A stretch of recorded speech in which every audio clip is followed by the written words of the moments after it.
कोणती निवडणूक कधी घ्यायची हा निवडणूक आयोगाचा प्रश्न आहे। भारतीय जनता पक्ष निवडणूक आयोगासाठी काम करत नाही असं स्पष्टीकरण आता राम कदमांनी दिलंय। पाहूयात। भारतीय जनता पार्टी हा पक्ष कधीही निवडणूक डोळ्यासमोर ठेवून निवडणूक आली म्हणून काम करा, निवडणूक आली म्हणून लोकांमध्ये जा या विचारधारेचा पक्ष नाहीये।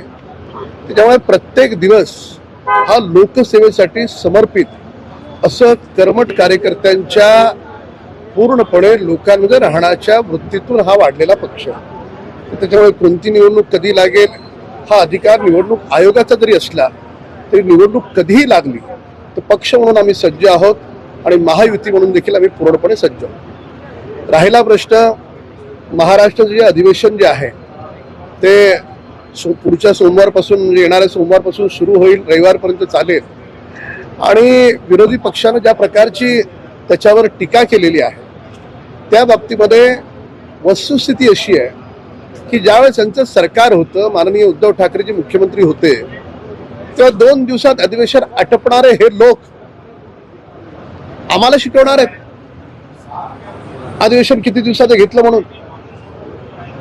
प्रत्येक अधिवेशनामध्ये गोंधळ घालणारे हे लोक, चर्चेला न येणारा हा विरोधी पक्ष, पराभवाच्या मानसिकतेत वावरणारा वैफल्यग्रस्त, मानसिक दृष्ट्या मानसोपचार डॉक्टरची आवश्यकता असलेले हे विरोधी पक्षाचे नेते हे आमच्यावर टीका करणार आहेत। आमचं सरकार म्हणून आमचं त्यांना आव्हान आहे, अधिवेशनामध्ये वाटेल ते प्रश्न मांडा।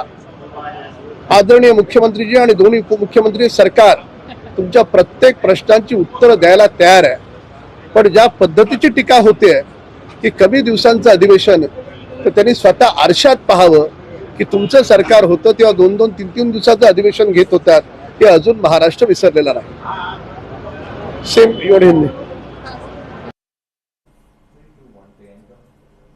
तर अनिल परब